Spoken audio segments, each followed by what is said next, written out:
Hi అండి. నా పేరు Mounika. Welcome to mini vlog.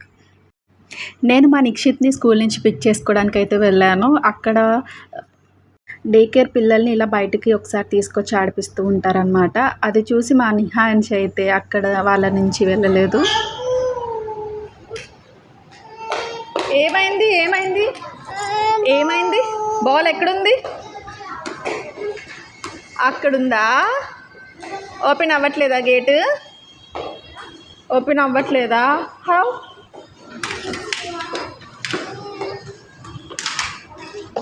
వీడిక్కడ ఆడుతూ ఉండగా బాల్ అనేది గేట్ లోపలికి వెళ్ళిపోయిందనమాట. ఇంక తీయడం అయితే అవ్వదు. బేసికల్లీ ఇది ఒక స్టేడియం. అక్కడ ఓన్లీ మ్యాచెస్ అయినప్పుడు మాత్రమే ఆ గేటు అనేది ఓపెన్‌లో ఉంటుంది.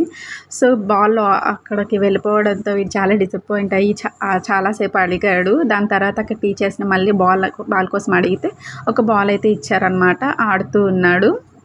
ఈలోపే నిక్షిత్‌ని మనం పిక్ చేసుకునే టైం అయితే వచ్చేసింది. కాకపోతే నిహాన్ష్ మాత్రం ఇక్కడైతే వదిలి రాలేదు. వాళ్ళందరితో ఫుల్‌గా ఆడేసుకున్నాడు చాలాసేపు. బతిమలాడి తీసుకెళ్లాల్సొచ్చింది. కొద్దిసేపు అయితే ఏడ్చాడు కూడా అక్కడి నుంచి తీసుకెళ్ళేటప్పుడు. అక్కడ ఉన్న వాళ్ళు అందరూ కూడా నిహాన్ష్ ఏజ్ గ్రూప్ వాళ్ళే. మేబీ కొన్ని మంత్స్ డిఫరెన్స్ ఉండొచ్చేమో. అందరూ కూడా సేమ్ ఏజ్ గ్రూప్. వాళ్ళందరూ కూడా చాలా యాక్టివ్‌గా అన్నిట్లో పార్టిసిపేట్ చేస్తున్నారు. నిహాన్ష్ మాత్రం ఆ బాల్స్‌ని మర్చిపోలేదు అసలు.